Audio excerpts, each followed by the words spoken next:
Беларусы адгукаліся на патрэбы музея. 50-е гады дзесяткамі адбывалася спісанне. Дарэчы, цікава, што гэта музейная выстава пра музей, такі музей у квадраце.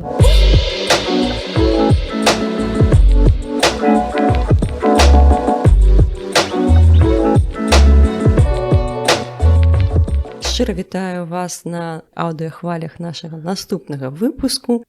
Сёння у нас будзе такая крыху автоп тэма. Мы раней рухаліся па храналогіі, а тут крыху пераскочым, але для гэтага ёсць такая нагода вельмі добрая. Але пакуль мы не перайшлі да тэмы нашага сённяшняга выпуску, пакуль не пазнаёміліся з нашым сённяшнім госцем, крыху важнай інфармацыі, арганізацыйнай інфармацыі. Па-першае, у нашага падкаста з'явіўся Patreon, і цяпер кожны з вас можа нас падтрымаць.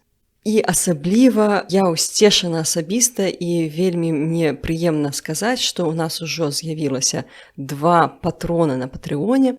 Анатоль і Іван, вам вялікае прывітанне ад мяне. Ваша падтрымка і дапамога вельмі дапамагае мне рабіць новыя выпускі і вельмі прыемна гэта. Таму, калі ласка, пераходзьце па спасылцы ўнізе ў апісанні падкаста, і кожны з вас можа на камфортную вам суму аформіць падпіску.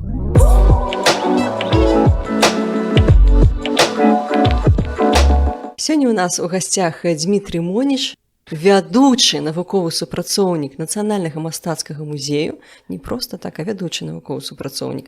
І у нас сёння для сустрэчы з Дмітрыем вельмі такая прыемная нагода, таму што Дмітрый з'яўляецца куратарам выставы, якая зараз праходзіць у музеі стагоддзя Віленскага беларускага музея. Што гэта за музей такі быў? Па сутнасці, сама назва і раскрывае, што гэта за музей. Віленскі беларускі музей, імя Івана Луцкевіча, то бок гэта беларускі музей, які быў заснаваны пераважна з той калекцыі старажытнасцяў, якую сабраў сам Іван, і музей знаходзіўся ў Вільні. Таму, як я кажу, назва кажа сама за сябе. Так, а хто такі Іван Луцкевіч? Іван Луцкевіч, я так скажу ад сябе суб'ектыўна, я думаю, што тая асоба, той чалавек, без якога немагчыма ўявіць Беларусь сучасную, хоць ён і жыў 100 год таму, і асноўны перыяд яго дзейнасці грамадскай, сацыяльнай, актыўнай, такой культурнай, палітычнай, это ўсё прыпадае на пачатак 20-го стагоддзя. Тым не менш, я лічу, што каб не тое, што ён зрабіў, запачаткаваў у 10-20-е гады 20-го стагоддзя, то ці была б сёння тая Беларусь, якая яна ёсць. Хаця, калі так паглядзець, то можна сказаць, што ён запачатковаў, а па сутнасці мала што было такое даведзена да канца. І можна так сумам канстатаваць, што ён пры сваім жыцці і не ўбачыў вынікаў такіх плёнаў сваёй працы. Гэтыя плёны у пэўным сэнсе зараз пажынаем ужо мы. Ну, я ведаю, што Іван Луцкевіч, ён быў вельмі актыўны ў грамадскай дзейнасці, у палітычнай дзейнасці. А вось яго дзейнасць як такога асветніка, я, напрыклад, нават не ведала, што яго была калекцыя старажытнасцяў беларускіх. Што сябе ўяўляла гэтая калекцыя? Што там было, для прыкладу? Гэта калекцыя, якую, скажам так, будзем апісваць умоўна словамі тых, хто жыў побач з Іванам, таму што, на жаль, няма яго ўласных успамінаў. Увогуле пра самога Івана казалі, што ён быў практыкам, а не тэарэтыкам. Ён менавіта дзейнічаў, у яго не было часу, можа, жадання, каб нешта занатоўваць свае ўспаміны, занатоўваць нейкія навуковыя даследаванні, якія ён мог праводзіць, і нават могуць мне адразу сказаць, а як жа яго даследаванні адносна кітабаў беларускіх. Дык вось ён пра сябе мала што пісаў, у асноўным захаваліся ўспаміны тых, хто быў побач з ім, якія занатоўвалі тое, што ён ім апавядаў. І самае важнае, што пра яго казалі, ён збіраў беларускую калекцыю старажытнасцяў. Гэта ўсё. Фактычна, яго калекцыя была універсальная, ад археалогіі, нумізматыкі, этнаграфіі, да жывапіс, графіка, скульптура, старадрукі, дакументы рукапісныя, все, што было звязана з Беларусю. Для яго было важна сабраць все, што звязана з Беларусю, каб паказаць, што Беларусь мае багатую гісторыю і багатую спадчыну культурную.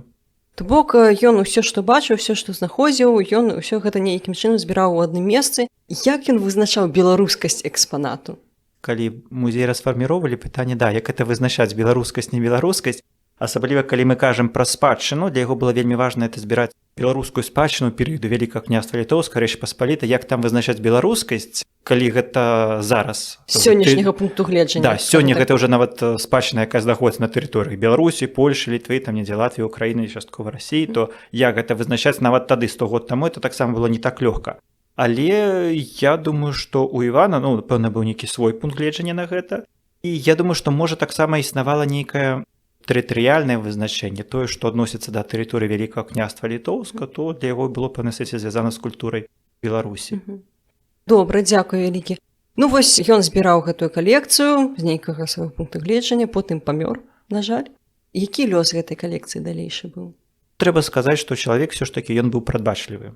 За год да сваёй смерці, 1918 год, самы пачатак, у студзені збіраецца беларуская канферэнцыя. Акупацыйныя ўлады нямецкія дазволілі, і на гэтай канферэнцыі ствараюць беларускае навуковае таварыства. Івана выбралі намеснікам старшыні, і ён перадае беларускаму навуковаму таварыству ўсю сваю калекцыю. Хаця так кажу ўсю сваю калекцыю, але працуючы з дакументамі, прынамсі з самым важным дакументам музея, это інвентарнай кнігай, то там ёсць запісы, што дэпазіт Івана і Антона Лускевіча. Дэпазіты, значыць, на часовае захоўванне перадаваў музей. То бок, ўсё ж такі, ён не ўсё перадаў. Скажем так, 99% сваёй калекцыі ён перадаў беларускаму навуковаму таварыству, каб у будучыні быў створаны музей. І ён памірае ў 1919 годзе, а музей ствараецца толькі праз 2 гады. То бок, ідэя і жаданне стварэння музею, канешне ж, была, але ён все запачатковаў, як я казаў пачатку. Ён запачаткаваў гэтую справу, якую працягвалі ўжо потым пасля яго адыходу ў вечнасць. То бок праз 2 гады, гэта ў якім годзе гэты музей быў заснаваны? 1921 год. 21 год. Гэта да Рыжскага міру альбо пасля? Гэта ўжо пасля Рыжскай мірнай дамовы. І трэба казаць, што, канешне ж, тыя грамадска-палітычная сітуацыя на беларускіх тэрыторыях, на тэрыторыях былога вялікага княства літоўска, то спрыяла, канешне, зацягненню гэтага працэса. Увогуле скажу, што я не прэтэндую на ідэальнае веданне гісторыі самога музея, але наколькі я валодаю сітуацыю, можна зразумець, што 19 год, калі ён сам памірае, да 21 года, это ўсім вядома, з 19 па 21 год савецка-польская вайна. Это калі грамадска-вайсковая сітуацыя, она змяняецца то на адзін, то на другой бок. І вось такі ўжо ў 21 годзе, пасля таго, як падпісваецца Рыжская мірная дамова, калі канчаткова ўжо тэрыторыі заходняй беларускія адыходзяць у склад Польшы, і ўжо пры польскай уладзе прымаецца рашэнне стварэння гэтага музея. Ну, Вільня таксама знаходзілася ў Польшчы на той момент, так? Так, ну да, як мы тут трэба, канешне, падкрэсліць, што гэта тэрыторыя Польшчы, і польскія ўлады даюць дазвол на стварэнне музея і даюць некаторае фінансаванне, фінансавую падтрымку, але ў розных крыніцах, дзе я сустракаў, гэта была мінімальная фінансавая падтрымка, якая была таксама дзяржаўная падтрымка, але гэта фактычна толькі зарплата дырэктара музея, зарплата, сучасна мова кажучы, бухгалтару, і то не бухгалтару ўсяго музея, а бухгалтару ўсяго навуковага таварыства. Вось яны атрымлівалі сталы мінімальны нейкі заробак. Рэшта гэта ўжо падтрымка грамадскасці, беларускай грамадскасці, Вільні, Віленшчыны, заходняй Беларусі, БССР і ўвогуле беларусаў замежжа, то як яны падтрымлівалі музей. Такі краундфанды. Так. І я бы сказаў, што не тое, што скажу такой вельмі актыўны, што музей мог шыкаваць, але адгукаліся, беларусы адгукаліся на патрэбы музея. То бок музей за кошт гэтых сродкаў мог існаваць і, в прынцыпе, больш-менш стабільна.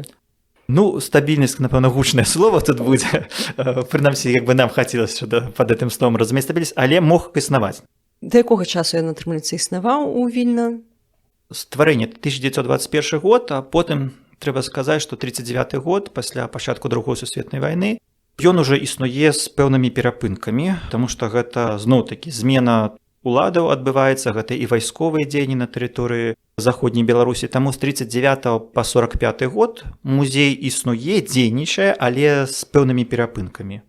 Зразумела. А потым гэтыя экспанаты, яны ўжо пры савецкай уладзе. Што з імі адбываецца? Адбываецца падзел калекцыі паміж Літвой і Беларусю. Калекцыя застаецца ў Літве, і толькі частка прыязджае ў Беларусь.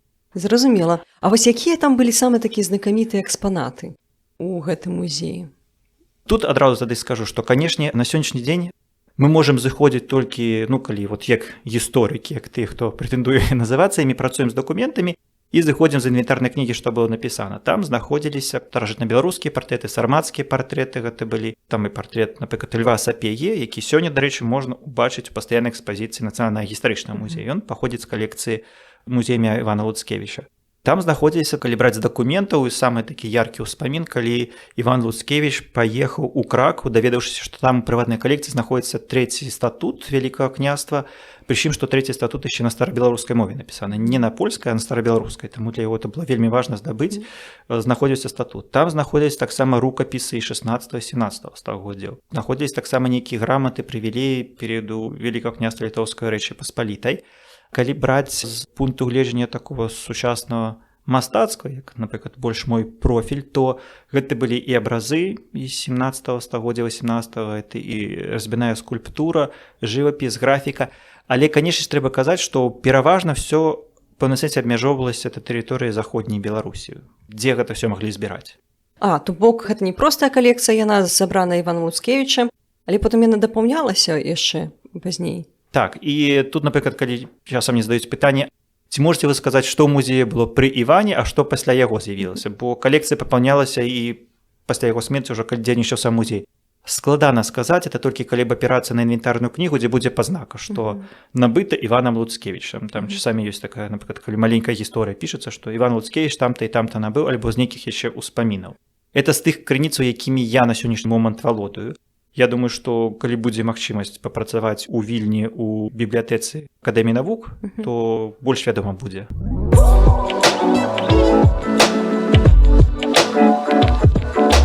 Так, перадгісторыя зразумелая. Давайце пагаворым, уласна кажучы, пра выставу. Калі мы заходзім у Нацыянальны мастацкі музей, куды нам ісці, каб паглядзець выставу? Трэба проста зайсці ў Нацыянальны мастацкі музей. У галоўным корпусе, фактычна, як вы заходзіце ў музей, адразу вас вітае уваходная зона, гэта сама назва Віленскі беларускі музей імя Івана Луцкевіча. То бок выстава размешчана ў галерэі старога, як мы называем, галоўнага корпусу.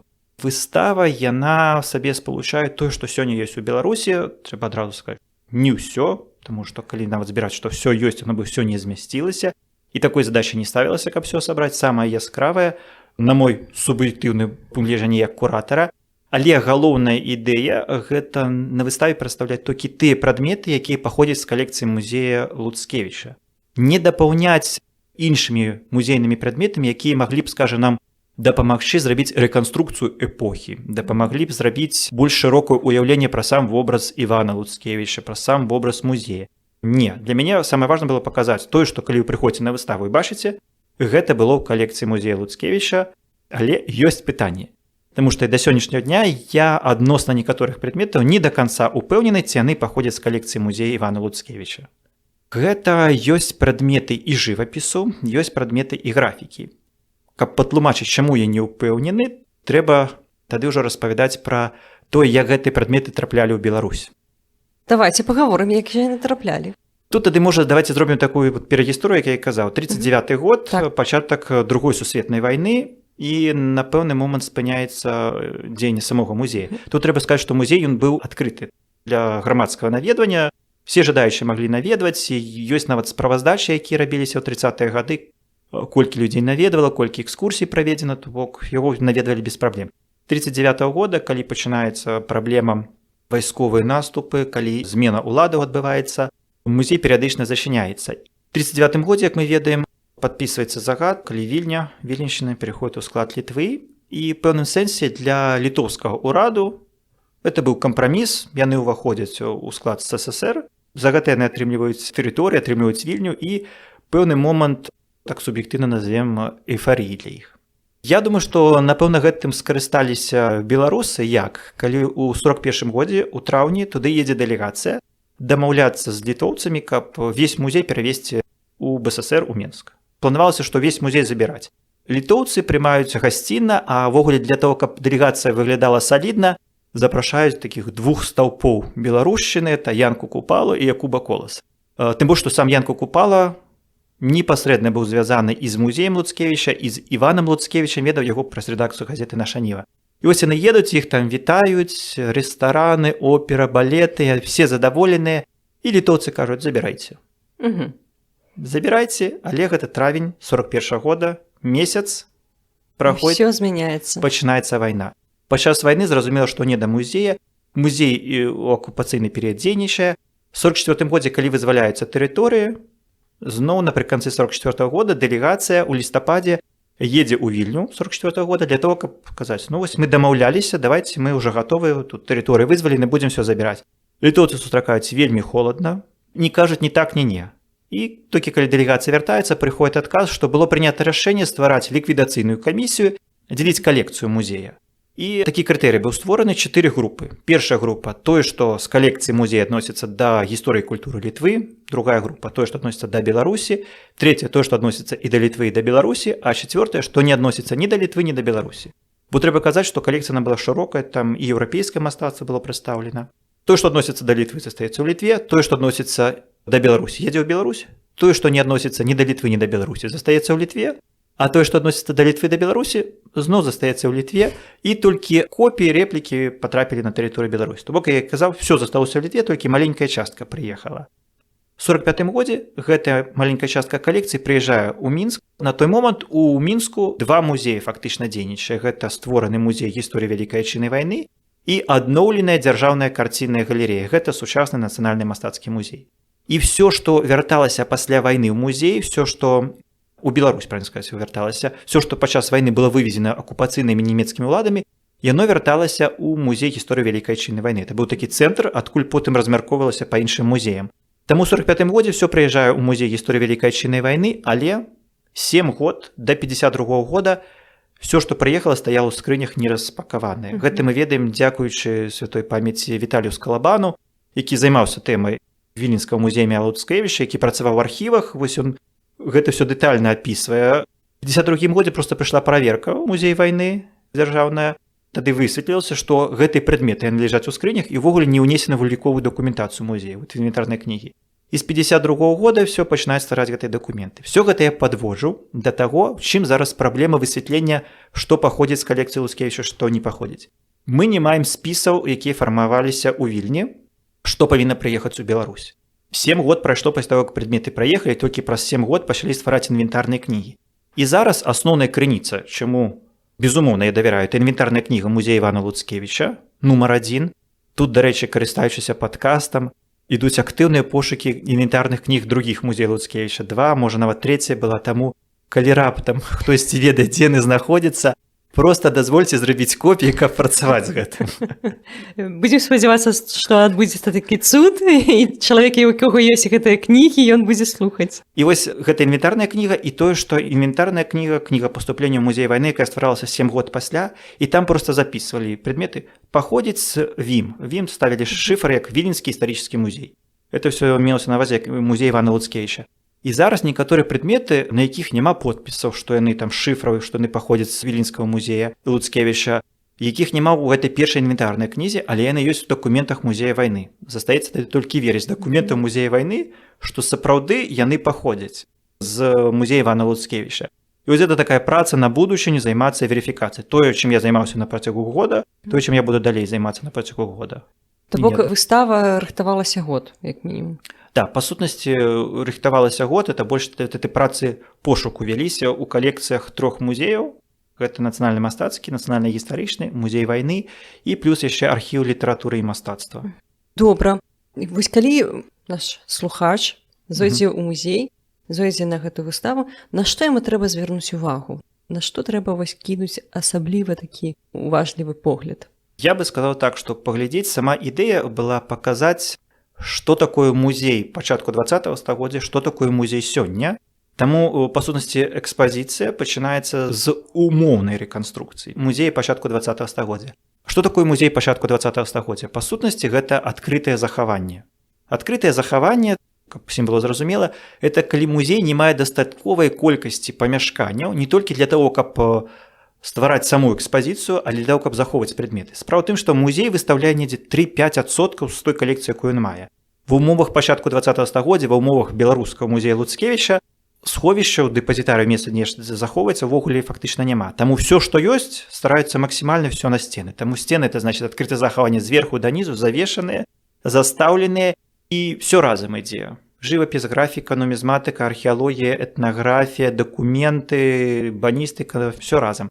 Але тут зноў-такі, па-першае, я быў абмежаваны плошчай самой, мала квадратных метраў для рэканструкцыі, абмежаваны колькасцю саміх прадметаў музейных. І трэба сказаць, што, канешне ж, у музеі Івана Луцкевіча я ніякім выпадку не хачу паніжаць узровень этого музея, там все адно быў такі падыход, што археалогію больш-менш разам змяшчалі в адной зале. Сакральнае мастацтва больш-менш таксама разам. Тут жа в этой умоўнай рэканструкцыі там все разам, все намешана. Там ёсць і археалогія, і ёсць прадметы жывапісу, разьба, ёсць таксама этнаграфія, все разам, але проста каб стварыць такое ўражанне, што ты нібыта трапляеш у музей пачатку 20-го стагоддзя. І гэта самы пачатак. А далей гэта тое, як мы сёння бачым музей, дзе кожны прадмет гэта каштоўнасць сама па сабе. І адзін прадмет ён можа цягнуць на цэлую экспазіцыю. Бок фактычна выставачную плошчу можа заняць толькі адзін прадмет. Далей уже вся прастора пабудавана на такой адзінкавым прадстаўленні асобных музейных прадметаў. Тут, канешне, трэба сказаць, што яшчэ абумоўленасць тым, што, на жаль, мы маем то, што маем. То, што ў 45-м годзе патрапіла ў музей, і тое, што захавалася да нашых дзён. А што, нешта не захавалася? А вось гэта другая трагедыя, якая адбывалася. Нават тая малая частка, што вярнулася, нават яна не захавалася. Як так атрымалася? Вось гэта, канешне, такі мой боль. Тое, што калі я працаваў над выставай, гэта праца з самімі уліковымі дакументамі, як высветлілася, што ў 50-е гады дзесяткамі адбывалася спісанне, в першую чаргу, музейных прадметаў сакральных. Гэта абразы, гэта скульптура. Канешне, што значыць спісанне? Гэта ўсё афіцыйна з дазволу Міністэрства культуры адбывалася. Тут я магу толькі будаваць тэорыі. 50-е гады, гэта перыяд нават пасля смерці Сталіна, хрушчоўскай нібыта адліга, все адно менавіта пры Хрушчове найбольш ідзе змаганне з рэлігіяй. Так, калі зачыняюцца ўсе храмы, нават уже не зачыняюцца, а больш руйнуюцца. Мая тэорыя зараз, што это магло ўплываць на нейкую свядомасць музейных супрацоўнікаў музея вайны, што лепш пазбаўляцца ад усяго сакральнага ў калекцыі. Тым больш, што это, мякка скажам, это не профіль музея. Музей гісторыі Вялікай Адчайнай вайны, а там знаходзяцца абразы. Таму некалькі дзесяткаў абразоў з калекцыі музея Луцкевіча проста былі спісаны. І што з імі адбылося? Што з імі адбылося? Зараз мае такія тэорыі, зноў такія мае. Што значыць спісаны? Па сутнасці, калі прадмет спісваецца з музейнай калекцыі, гэта і там тлумачылася, што нібыта гэтыя абразы маюць нізкую мастацкую каштоўнасць і нібыта дрэнны стан захаванасці. Гэта па дакументах. То бок яны павінны быць знішчаны. Калі ён спісваецца, дрэнны стан захаванасць, то прадмет ўжо не можа існаваць. Але больна сэрцу. Так, але мая такая тэорыя, што яны не пераставалі існаваць. Яны могуць зараз знаходзіцца ў прыватных калекцыях, альбо нават такі яны зараз могуць знаходзіцца ў дзяржаўных зборах, у музейных калекцыях. Проста мы можам не ведаць, што яны паходзяць з калекцыі музея Луцкевіча. Што мог адбывацца такі зварот. Яго спісалі прадмет нейкі, як мы карыстаемся такой тэрмінологіяй музейны прадмет у бок, той ікону ці скульптуру, знаходзіцца на нейкі час у прыватнай калекцыі, умоўна, а потым хтосьці прынёс, падараваў, альбо, можа, нават прынёс на закупку ў музей. Перипетыі такія гэтых музейных прадметаў, будзем карыстацца правільнай тэрміналогіяй. Цікава, канешне, як складваецца лёс у іх і колькі ўсяго невядомага.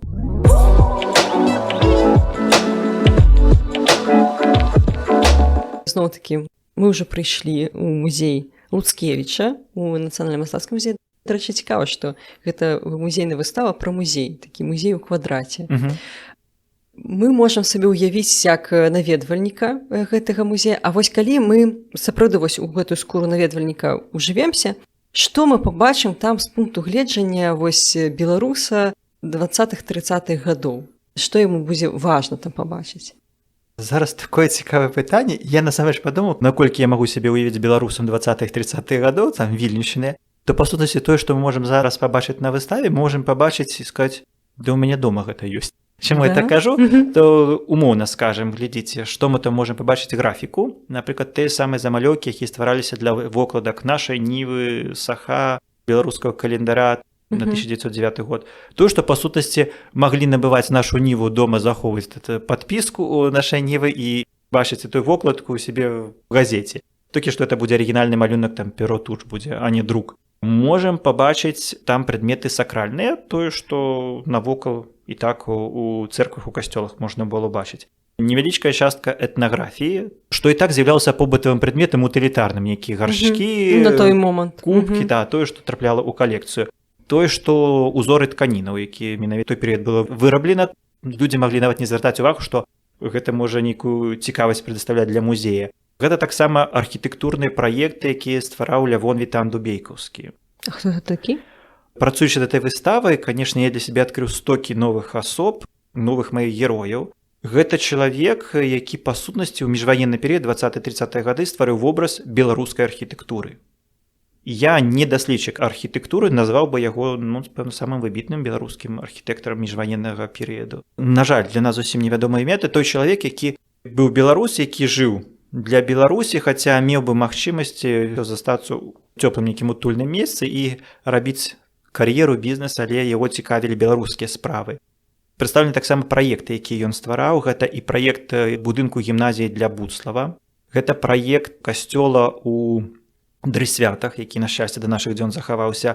Увогуле сотні яго праектаў, жылых дамоў, некаторыя і да нашых дзён захаваліся ў Беларусі. Вось гэта ён ствараў для людзей, фактычна мог бы на гэтым зарабляць грошы, але ён так адкрыта перадаваў свой вопыт людзям, як чым карыстацца. Мы там можам убачыць калекцыю, скажем, баністыкі, нават. Што такое баністыка? Баністыка – это грашовыя банкноты. І тыя, якія на той момант мелі хаджэнне, это на тэрыторыі заходняй Беларусі, ў складзе Польшы, польскія банкноты. А можам бачыць тыя, якія былі яшчэ і ў перыяд расійскай імперіі, і тыя, якія мелі хаджэнне на тэрыторыі Украіны, і тыя, якія яшчэ мелі хаджэнне, для мяне это было адкрыццё, якія ствараліся нямецкімі акупацыйнымі ўладамі ў перыяд Першай сусветнай вайны. Спецыяльныя такія акупацыйныя банкноты. Таксама нумізматыка – гэта калекцыя манет. Там уже, напэўна, не скажаш, што ў мяне дома такое ёсць, таму што там манеты прадстаўлены перыяду ВКЛ, перыяду Рэчы Паспалітай, самы ранні 1511 год. Потым тыя манеты, якія чаканіліся і для, і ў краінах заходняй Еўропы. Самае цікавае для мяне это былі манета Данцыга. Данцыг – это сучасны Гданьск, тэрыторыі Польшы, горад, які называўся быў вольным горадам, таму што пасля Першай сусветнай вайны, вот это міжваенны перыяд, ён не прыналежаў ні Польшы, ні Германіі. Іх былі асобныя грошы свае.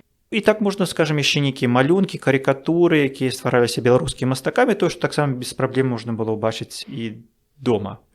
Але калі чалавек прыходзіў у музей, беларускі музей, то ён бачыў, што гэта не проста ў мяне нейкія побытавыя рэчы, а гэта тое, што робіць мяне беларусам, атрымліваецца. Вот тут я нават не ведаю, ці задумваліся на той момант, што робіць мяне беларусам, так? Можа, калі казаць пра тыя звычайныя рэчы, я так думаю, это маё суб'ектыўнае меркаванне, яго магло здзівіць, што, аказваецца, гэта можа прадастаўляць нейкую цікавасць. Тое, што мог ён бачыць прадметы жывапісу, скажем, старажытнага з пункту гледжання беларускай культуры і гісторыі той самай 17-18 стагоддзя, тое, што ён мог здзівіцца, што, аказваецца, гэта у нас ёсць такое было. Тыя самыя сармацкія партрэты, якія знаходзяцца пераважна ў прыватных зборах, куды не кожны меў доступ гэта пабачыць. Прадмет заходнееўрапейскага жывапісу, тое, што да гэтага маглі бачыць у музеях, скажем, там, універсітэцкі музей у Відні ці ў нейкіх таксама прыватных зборах, тут уже это ўжо адкрыты доступ. Ну і, напэўна, калі сказаць тое, што робіць мяне беларусам, я думаю, што, напэўна, гэта больш менавіта этот перыяд пачатку 20-го стагоддзя, аказваецца, тое, што паказвалася, это і перыёдыка, якая была, і кнігі, якія выдаваліся, ўсё, што было звязана з гэтым нашаніўскім адраджэннем. Я думаю, што, можа, на той момант на гэта так звярталі ўвагу, што робіць нас беларусам, а тое, што, аказваецца, у нас было. Чаго мы не ведалі, што мы маем такую спадчыну. Зразумела, дзякуй вялікі.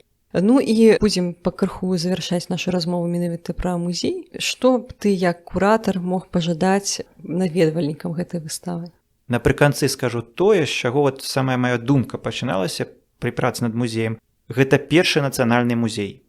Варта ісці, каб паглядзець на першы нацыянальны беларускі музей. Гэта не першы музей на беларускіх землях, далёка не першы музей, не першыя зборы, але гэта першы музей, тут я выкарыстоўваю такую тафталогію, што гэта музей, які ствараў беларус для беларусаў і запаўняў яго беларускімі прадметамі. І тут ніхто ўжо не аспрэчыць, ні нашы суседзі, ні літоўцы, ні палякі не скажуць нам, што ёсць пытанне, ці сапраўды гэта быў беларускі музей, таму што сама назва, яна кажа пра ўсё. Таму, калі мы шукаем свае карані, калі мы задаемся пытаннем, а што ў нас было і ці было ў нас што-небудзь, ну то варта схадзіць паглядзець на тое, што ў нас было, хоць нават это маленькая частка. Ну, прынамсі, з этого пачынаць. Дзякуй вялікі, Дмітрый, за падрыхтоўку гэтай выставы, за тое, што знайшлі час сёння прыйсці на падкаст. На сёння мы развітваемся. Калі ласка, шаноўныя слухачы, слухайце нас на ўсіх платформах, на Apple падкастах, на Яндекс, на Google падкастах і ўсюды, дзе знойдзеце. Падпісвайцеся на нашыя соцсеткі, каб ведаць пра навіны. Нагадваю пра Patreon. Кожны з вас можа падтрымаць гэты праект рублём, альбо доларам, альбо еўра, што там у вас ёсць. Не забывайцеся ставіць лайкі, сардэчкі, зорачкі, там, дзе слухаеце, у прыкладаннях, на сервісах для падкастаў, тому што ўсё гэта дапамагае нашаму падкасту лепш аранжавацца і дапамагае ленце алгарытмаў паказваць яго зацікаўленым людзям. Дзякуй вялікі. Яшчэ раз дзякую нашым дзюм-патронам. Спадзяюся, ў наступным разам іх будзе ўжо больш. І да новых сустрэчаў. Да пабачэння.